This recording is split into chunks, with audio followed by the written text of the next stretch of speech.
పవిత్రమైన తిరుమల లడ్డూను గత పాలకులు కలుషితం చేశారని ఒంగోలు టీడీపీ ఎమ్మెల్యే దామచర్ల జనార్దన్ మండిపడ్డారు. ప్రపంచవ్యాప్తంగా తిరుమల స్వామివారికి ఉన్న అశేష భక్తుల మనోభావాలను దెబ్బతీశారని ఫైర్ అయ్యారు.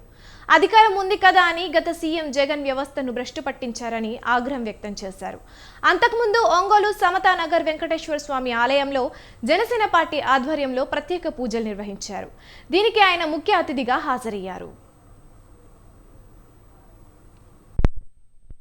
వెంకటేశ్వర స్వామి 5 సంవత్సరాలు చాలా ఇబ్బందులు పడ్డారు. భక్తులు పోయిన వాళ్ళకి కానీ, అక్కడ ఉండే ప్రసాదాలు కానీ ఇదివరకు ఎలా ఉండేది, ఈ 5 సంవత్సరాలు ఎలా ఉండేదో కళ్ళకు కట్టినట్టు మేము పోయినప్పుడు కూడా చూసాం. అలాంటి తర్వాత ఇప్పుడు ఈ ప్రభుత్వం మారిన తర్వాత దాని లడ్డుల్లో కూడా వాళ్ళు వాడే వస్తువులంతా కూడా కలుపుతం చేసి దాన్ని అన్నీ కూడా ఇబ్బందులు చేయటం కూడా ఇవన్నీ కూడా మీడియాలో కానీ అదేవిధంగా ఎంక్వైరీలో కానీ తేలటం కూడా జరిగింది. దానికి ప్రపంచవ్యాప్తంగా కూడా ఇవాళ నిరసన తెలుపుతా ఉన్నారు.